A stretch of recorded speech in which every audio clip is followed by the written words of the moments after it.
एक शाम प्राची टीवी पर सीरियल देख रही होती है। तभी उसकी सास वहां आती है। अरे सीरियल में तो ऐसे मग्न है जैसे आज रात का खाना पड़ोसी आकर बनाएंगे। मुझे पता ही नहीं था आपने अपने बेटे की शादी पड़ोस में भी की हुई है। हैं? मतलब? मतलब इस घर में सारा काम बहू ही करती है, आप तो सिर्फ खर्राटे मारती हैं। अच्छा जी, फिलहाल तो तुम आराम फरमा रही हो, चलो जाओ, ये मेरे टीवी देखने का समय है। आहा, इसीलिए मुझे भगाया जा रहा है। सॉरी, अब तो बिल्कुल नहीं जाऊंगी। प्राची की इस बात पर दोनों सास बहू के बीच टीवी रिमोट के पीछे बच्चों जैसे छीना झपटी शुरू हो जाती है, जिसके बीच श्लोक भी काम से घर वापस आ जाता है। आज मेरी चूहे बिल्ली की जोड़ी किस बात पर झगड़ रही है? अरे तेरे बीवी मुझे टीवी ही नहीं देखने दे रही। अरे तुम्हारी मम्मी मुझे खाना बनाने के लिए फोर्स कर रही है। अरे वाह, ऐसे बेतुके रीजन पर तो बच्चे भी झगड़ा नहीं करते। अरे मुझे कुछ मत बोल, सब इसने ही शुरू किया है। हाँ हाँ, जैसे आप तो बहुत दूध की धूली है ना। अरे बस, दोनों चुप। प्राची जाओ, खाने की तैयारी करो। और माँ तुम छोड़ो, तुम्हें क्या बोलूं, शांति से अपना सीरियल देखो, मुझे दोबारा लड़ने की आवाज सुनाई नहीं देनी चाहिए। ऐसा बोलकर श्लोक वहां से चला जाता है, जिसके पीछे पीछे प्राची भी कुछ न कुछ बड़बड़ाते हुए रसोई में चली जाती है। हाँ हाँ, सासू जी को तो कुछ बोलेंगे ही नहीं, बस मुझ पर ही हुक्म चलता है, खाना बनाओ, जैसे मैं इनके घर में खाना बनाने के लिए आई हूँ।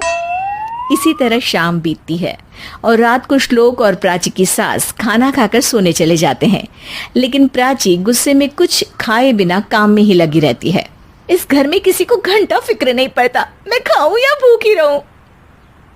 प्राची कुछ देर के लिए रसोई से बाहर जाती है और जैसे ही वापस आती है तो वहां दूध का भरा ग्लास देखकर हैरान रह जाती है। फिक्र पूरी है, बस दिखाना नहीं है। प्राची दूध पीकर सोने चली जाती है और अगली सुबह एक बार फिर सास बहू का कार्टून नेटवर्क स्टार्ट हो जाता है। ये तुमने ही किया है। अरे अजीब जबरदस्ती है, मैं बोल रही हूँ मैंने कुछ नहीं किया। दोनों ने मिलकर पूरे घर को पागल खाना बनाया हुआ है। यहाँ कोई नॉर्मल इंसान तो रह ही नहीं सकता, इसीलिए अब पड़ोसी क्या रिश्तेदार भी घर आने से कतराते हैं। और सुन बेटे, तू भी चंगा, तेरी माँ भी चंगी, तेरी बीवी भी चंगी, रिश्तेदार।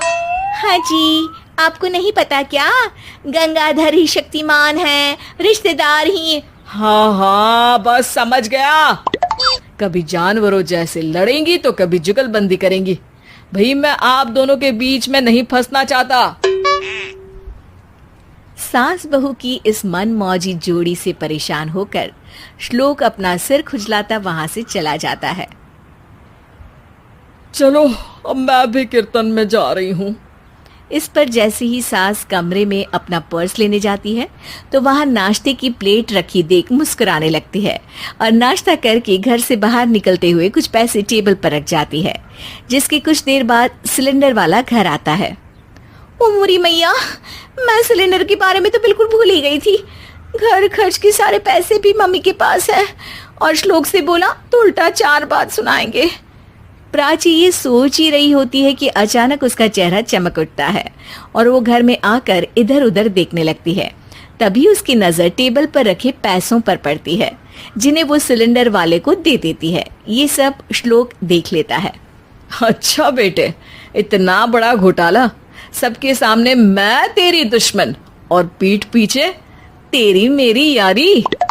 इस पर श्लोक एक प्लान बनाता है और शाम को सब एक साथ बैठे होने पर बोलने लगता है। माँ, तुम दोनों की बहुत लड़ाई होती है, इसलिए मैं सोच रहा हूँ कि प्राची को उसके घर छोड़ाऊं, इससे वो भी खुश रहेगी और तुम भी। अचानक श्लोक की ये बात सुनकर सास बहू शौक से उसकी तरफ देखती है। अरे ऐसे कैसे घर छोड़ाओगे, मुझे कहीं नहीं जाना।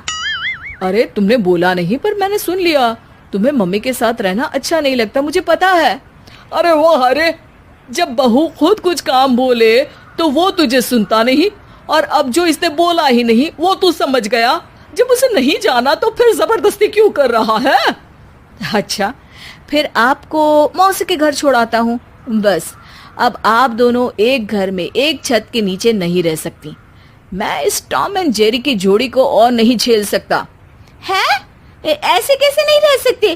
तुम्हें इतनी दिक्कत है तो तुम्हारा बोरिया बिस्तर पैक कर देती हूँ, लेकिन मम्मी जी कहीं नहीं जाएंगी। बिल्कुल यही सुनना था मुझे। अगर दोनों में इतना ही प्यार है फिर हर वक्त ये लड़ाई का नाटक क्यों करती हो? देखा मैंने कैसे माँ किचन में दूध रखती है और तुम उनके लिए कमरे में नाश्ता रखती हो, और कैसे वो पहले ही तुम्हारी दिक्कत समझकर घर में पैसे रखकर बाहर जाती है। अरे भाई, इतना ड्रामा तो डेली सोप में भी नहीं होता जितना तुम दोनों ने इस घर में फैलाया हुआ है।